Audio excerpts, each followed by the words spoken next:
I'm Megan Waldrop, host of the Partners of Commercial Fishermen podcast, an extension of an online community for partners to connect and feel less alone. Our podcast invites fishermen, family, friends, and supporters of the industry to learn, laugh, vent, and hear stories about this incredibly unique way of life. What do you say? Let's dive in.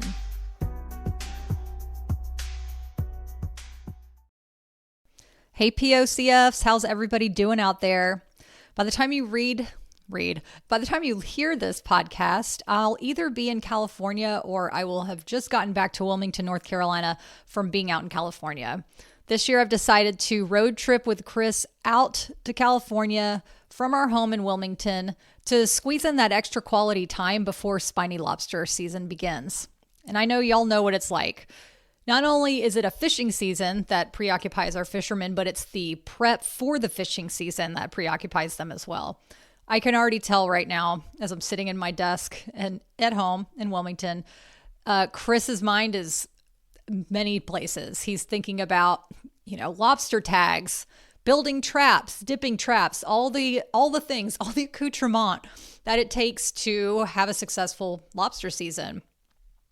So with that, I feel this is a perfect time to share one of the one of the Diary of a Partner of a Commercial Fisherman pieces that I wrote a while ago. I say iHeart because this diary that I started is actually inspired by a column that I had in Santa Barbara, California for over about 5 or 6 years. It was called iHeart SB, iHeart Santa Barbara. And if you've heard this podcast before, you've heard me talk about it.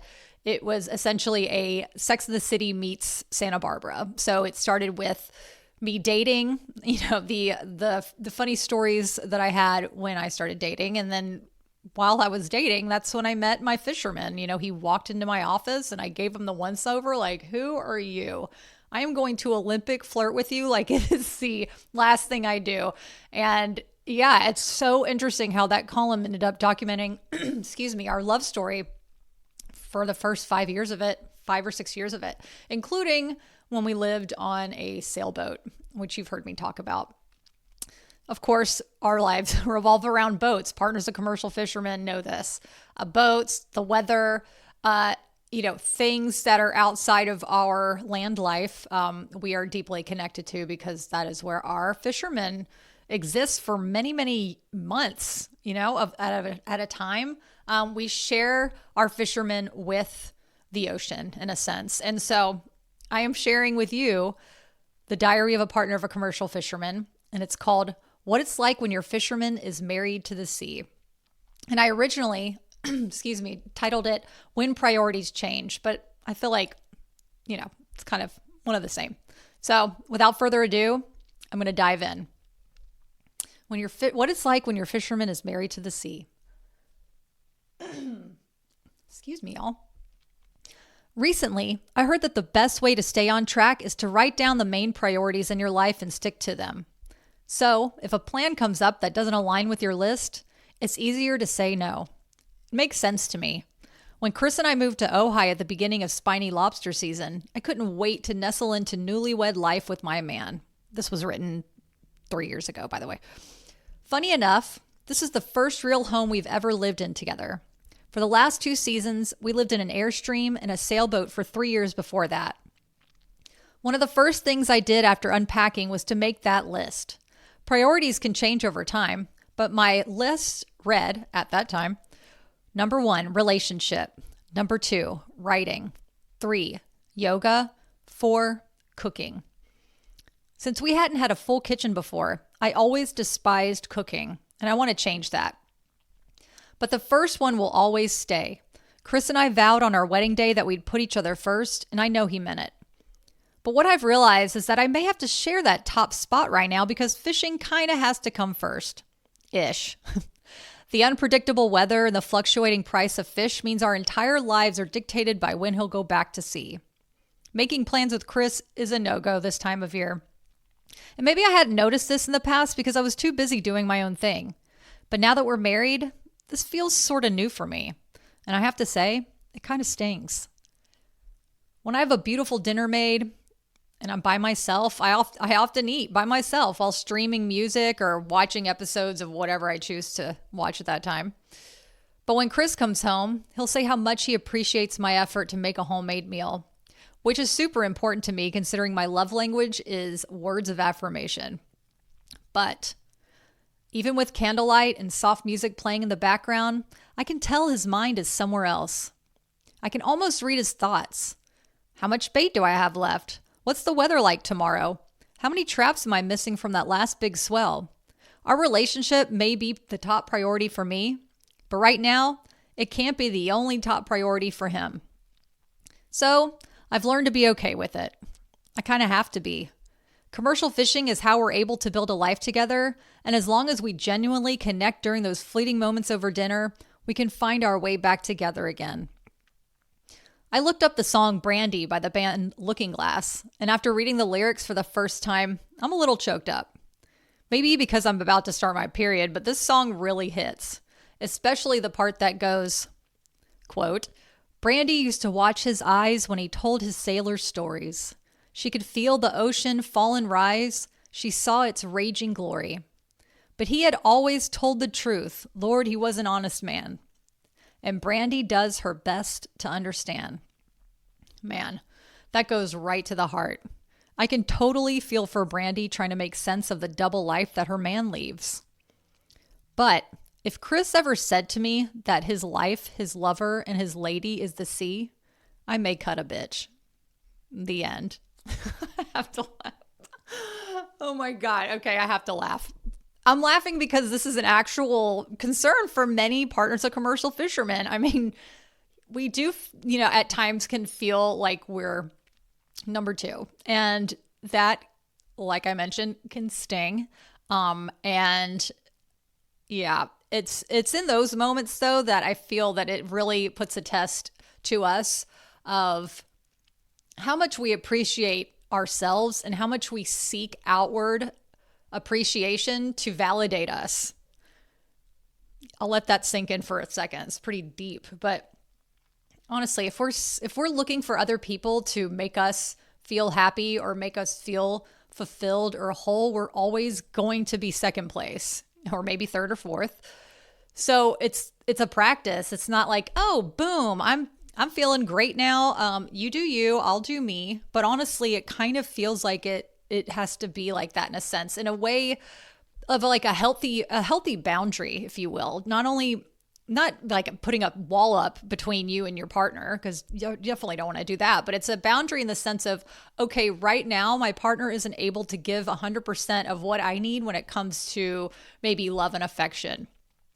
However, if this is something that's really affecting you, I sit down and talk to your partner. I mean, this is where these hard conversations come in, but also these are the kind of conversations that make our relationships strong and stand the test of time over other typical relationships. I'm not saying other relationships don't have the ability to do this. I'm just saying that as partners of commercial fishermen, we're forced to have these conversations, and the result of those can be such incredible, foundations for strength within not only our relationship, but within ourselves, because we're putting ourselves first in that sense. So during times like this, like I mentioned, the words of affirmation is my love language. I don't know if you've read the love language book before. I'm actually going to I'm looking it up right now. Love languages. Okay.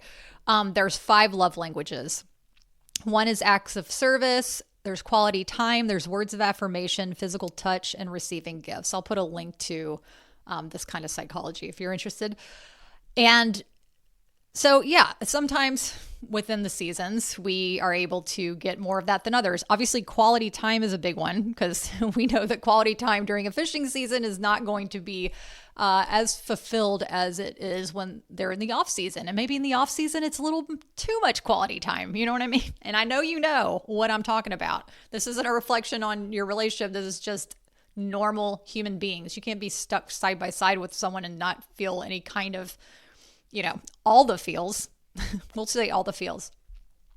So at times like this, when you're like, I'm really feeling disconnected to you. And I understand that fishing has to come first-ish. I say ish because you're still a very, very important priority. We are. However, this is what I need to feel connected to you. How are we able to adjust this in a way that works for both of us? And you guys both meet in the middle. For Chris, his number one love language is acts of service. And I'm sure I've mentioned this before. But for example, I'm about to TMI, y'all. When we lived on the sailboat, we had a compostable toilet. And that's exactly what you think it is. It's you having to deal with your own shit. Literally, metaphorically, like we were dealing with each other's shit. You have to empty the toilet eventually. Like it's a thing. I had a mask on, gloves. Like it was a moment trying to get that thing clean. But at the same time, there's also, and this is another TMI, there's like a pee jug portion of the compostable head that you can remove and then dump more regularly than if you had to remove and dump all the contents of the toilet. So for Chris, when I dumped that pee jug, that was like that would be like for how if he writes me a love letter, that makes me soar and feel so loved. If I empty that pee jug, he feels loved. Like that is how he receives love. And that's the difference I've learned too, is just because we receive love one way doesn't mean the other person is going to receive love the same way. And just because they give love one way, same way that they receive, doesn't mean we necessarily recognize it, and that can cause a disconnect. So I say this because this is a really great jumping off point to say, hey, what is most meaningful to you? Is it really helpful when I take out the trash? What can I do to show you that I'm still a part of this and I'm still contributing to this partnership, even though we're not physically together or maybe even sometimes mentally together because, thinking about fishing, maybe the deckhand quit, or maybe you're a deckhand and you're like, man, this captain sucks. I need to find a new boat to work on because that's a thing. People prioritize, they're thinking about all different types of things going on. And I'm definitely not shadowing anything that's going on in your life because we know that partners of commercial fishermen are the glue that's holding not only the family and the home together, but the whole damn commercial fishing industry. And I'd love for someone to come up and tell me otherwise. Not that I'm getting heated. Yeah, I was getting a little heated, but I am breathing through it. However, it's just the point of like, how can we still feel connected even if our partner is always working on the boat? Maybe the boat's getting more quality time than you are, X, Y, and Z, blah, blah, blah. My point is like commercial fishing life continually stretches us to discover new ways to feel connected with our partner, but also feeling connected to ourselves. And I'm going to segue here. I think a lot of that for me has been just over, my life as a human being, honestly. But I think since my 30s, I'm now 42 and a half, very proud, thankful to still be here. And, part of that self-love journey. And that could be a giant eye roll. If you hear that, you're like, oh my God, self-love journey. But whatever you want to call it, it's the ability to truly appreciate and love yourself, and in a sense that you feel good about these boundaries that you're putting up because you're honoring yourself. And you know what? When you put those boundaries up, they're not walls. Okay.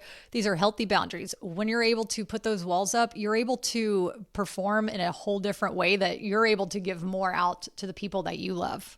You're able to, hit those priority marks that are very important to you. Like I mentioned in this diary, my top priorities at the time were relationship, focusing on my writing, which means talking to y'all through the blog, of course. Yoga, I really wanted to establish a more consistent yoga practice, which I've since done. That's something I look forward to every morning. And then cooking. Like I said, I did not like to cook because we had like maybe, 12 feet of cooking space. And I'm like, this sucks. All I'm going to cook, basically all I cooked for those years was stir fry, honestly. I mean, it was like make the rice in the rice cooker, veggie stir fry, throw some, salmon on top or any kind of seafood. And I mean, we ate that all the time. That and soups. Luckily, Chris loves soups. Anyway, I digress. My point is, the self-love thing. So this was a trick that I learned about self-love, because you're like, how do I love myself? Like, what does that even mean? What does that look like? What does that feel like? So this is a practice that I learned. Close your eyes if you're not driving. Close your eyes and visualize somebody that you just love so much. Is it your, is it your grandmother? Is it your children? Is it your partner? Is it a friend? Any family member, grandfather, your parents. And with your eyes closed, visualize that person and visualize how much you love them, and feel what that feeling, that emotion feels like. Like, what does it feel like in your body? It might feel really light, and it might feel warm, and it might feel exciting. So that kind of feeling, capture that, remember what that's like.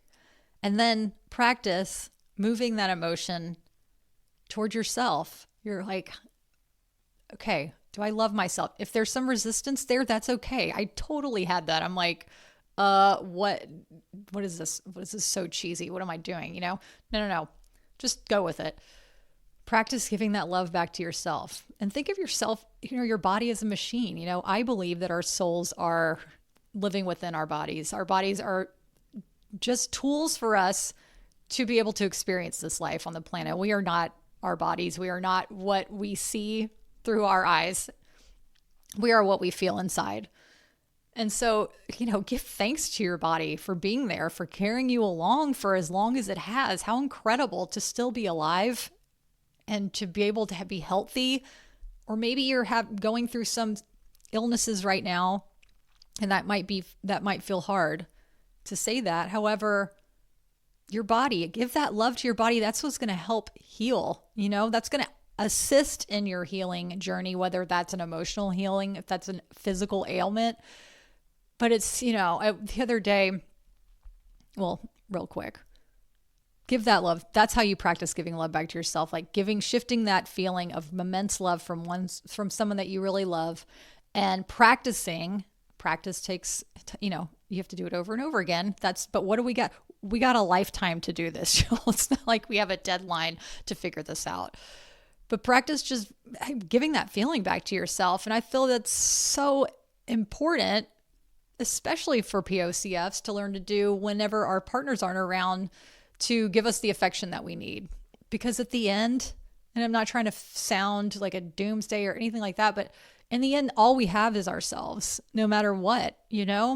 My grandmothers, they've lived very long lives. One of my grandmothers passed away 2 years ago. She was 97 and a half. And my grandmother right now, she is 90 and a half. And they both were in retirement homes. And I remember them talking about, just feeling that lonely feeling. And that made me really sad. But their faith was so strong. They're Christians. So their faith was very strong in God. So they rely on God. That was Dot, the one who was 97 and a half. She would always tell me, always believe in God. And my grandmother now is like, you're never alone if God is there. Whether you believe in a spiritual power or not, it's the feeling within, like believing and loving yourself, because we always have ourselves no matter what.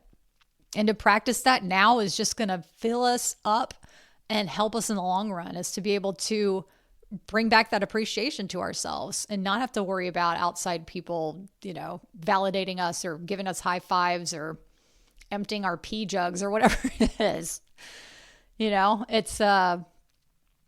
It's really just about us finding that sense of gratitude and gratitude and love. That's always what it is. And so if you feel like your fisherman is married to the sea right now, there are several ways to get through that. Write down, journal, write down what you feel. If you're feeling neglected or you feel unappreciated, write down, in what ways do you feel that? Was there a certain instance, or there certain instances that make you feel like that? That's one way. Then when your fisherman is back and you're able to actually have a conversation where they're not about to, go leave at 3 a.m. to go fishing again, say, hey, I really appreciate everything you do. And I really admire the hard work that you put in for our home and that you put out there. I know it's not easy out on the sea, and I hope that you also see and appreciate what I do on the home front to make sure that you feel comfortable enough to just focus on work. And our relationship is really important to me. Our connection is really important to me. And, maybe I feel that distance comes between us during a fishing season. For example, then you can express your list that you wrote down. These are some things that have come up for me. And I'm not saying this to badger you or to make you feel bad. I'm saying this because I want to figure out a way that's going to work for the both of us to feel loved and appreciated, even when we can't be our quote unquote typical selves, our normal relationship selves. Is there anything that I can do for you to show you more support, love, appreciation, etc.? Okay. So maybe they say something back, or maybe they're like, no, everything's great. Be like, okay, thank you for sharing. Here's mine.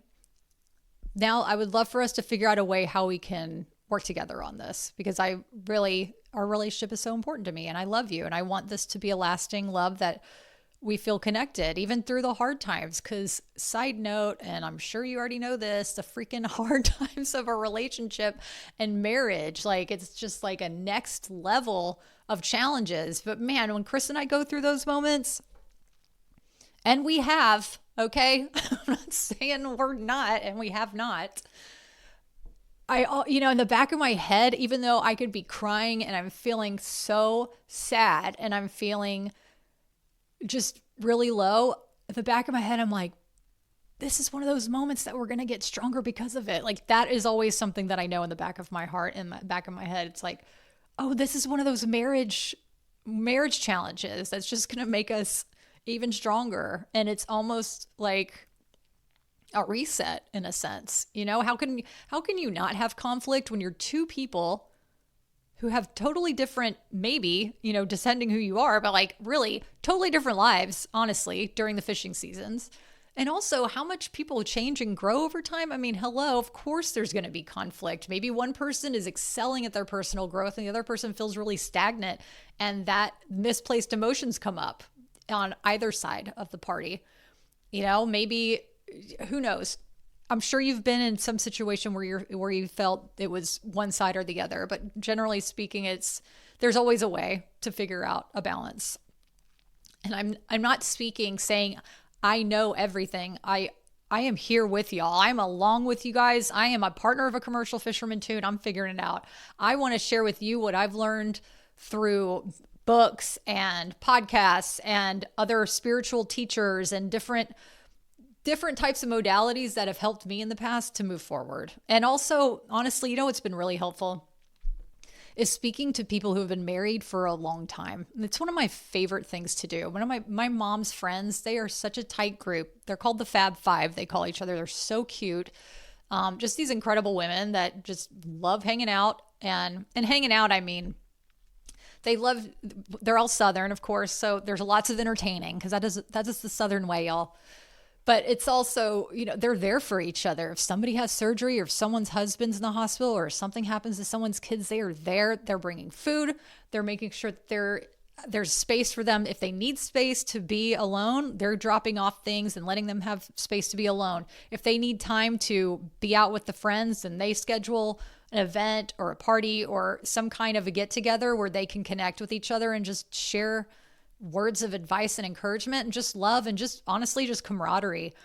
And my favorite thing is when I get to hang out with them, and I really love it. So I hosted them at my house, our house. See, this is a partner of a commercial fisherman. It's my house for 6 months out of the year, and then it's our house for the other 6 months. I hosted them for a Mardi Gras party in February.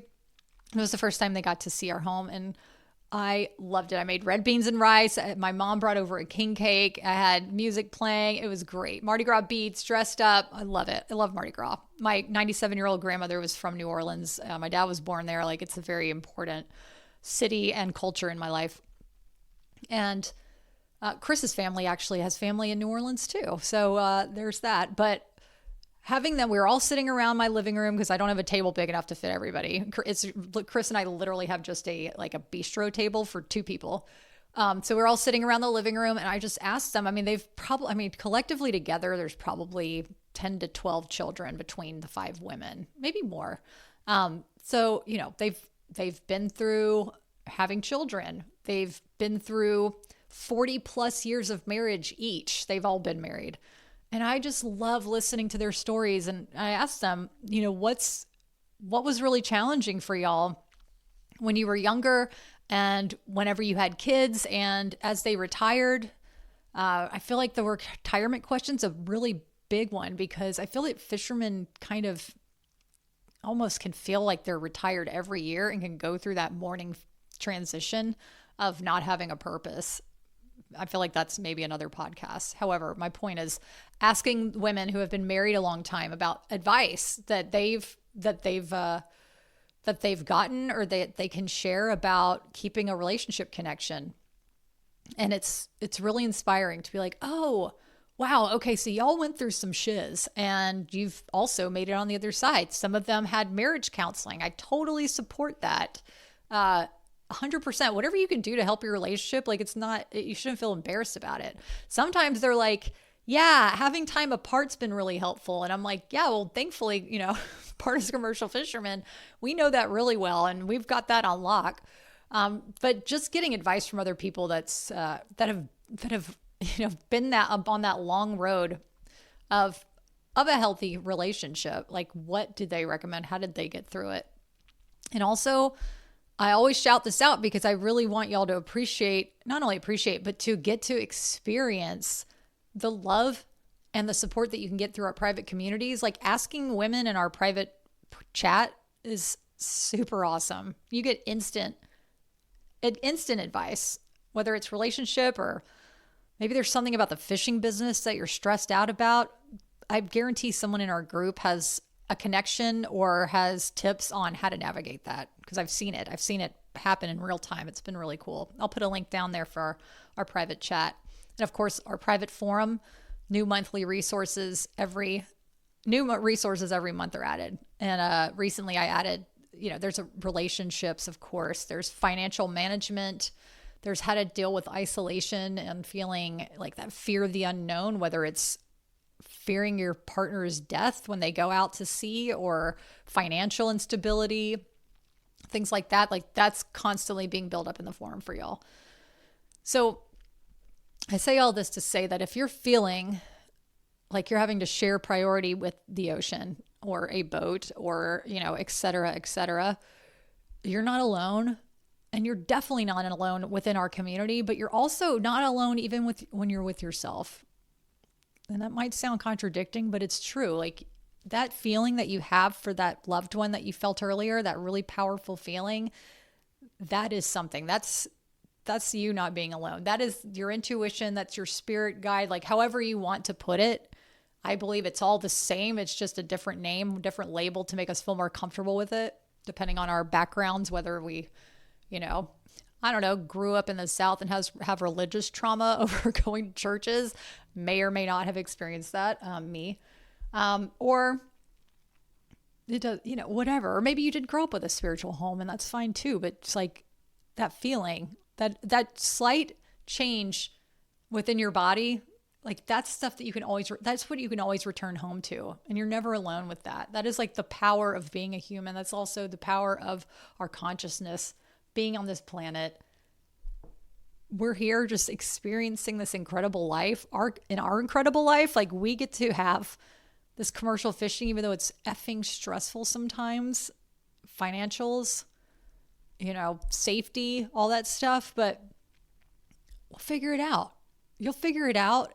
There are ways to figure it out. We have people here to help you, and there are resources out there to help you. You're not going to be left alone out there.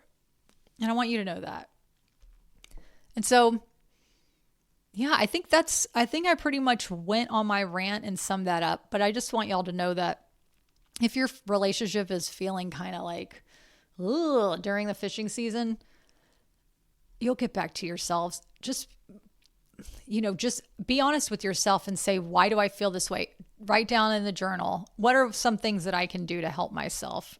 How and when will I approach my fisherman to figure out a solution? Because you deserve to feel supported no matter what, especially with the person that you're dedicating your life to, helping their fishing business and all the other things that you do. So don't feel bad about bringing it up. You don't need to feel shy about it.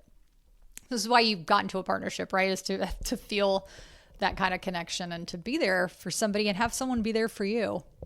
And you know that you're not alone because we're here for you always. And I appreciate you being here for me over the years. 2018, 2019, we've been talking about commercial fishing on the blog, and now it's progressed to our podcast and social media. And I just want to say thank you all so much for also connecting with me and telling me that, oh man, I feel that way. I felt that way before. You've totally hit the nail on the head. Like I could not have said it better. And I'm like, thank God I feel less alone. Thank you for being here, for helping me feel less alone. Because when I go through hard times, I seriously, literally, truly, honestly, sincerely, I think, I know there's other partners of commercial fishermen that have been through this, and I don't need to feel weird about it. And I don't need to feel any kind of way except just to figure out how I'm going to work through this, because this isn't odd. This isn't unusual. This is just how it is sometimes. And knowing that y'all are out there and you're experiencing similar things like I am is so incredibly comforting. And I just thank you from the bottom of my heart for being here and for showing up each week and showing up together, or showing up whenever you can, but just knowing that we're here for you because y'all have been here for me. And I love you. I really do. And so with love and POCF pride, I wish you so many good wishes on whatever's going through your life, your relationship, and know that you'll get through it and celebrate those freaking amazing joys when they happen, because as life happens, what goes up must come down. And so when they go up, you embrace that and you celebrate it and you go, hell yes. Thank you. Thank you, thank you, thank you. Gratitude, gratitude. And whenever it drops back down again, you're like, okay, this is the time for reset. This is the alchemy. We've gone from high to low, and now we are about to up level not only our relationship, but I'm about to up level myself. I love y'all. And yeah, that's it. Until next time, I wish you all the best. Thank you so much for listening. To support our community, I'd so appreciate it if you'd tap the subscribe button to this podcast or write a review. And if you're a POCF who wants to connect further, go to POCFpride.com for weekly blogs and to learn about opportunities to join our private communities. We'd love to have you.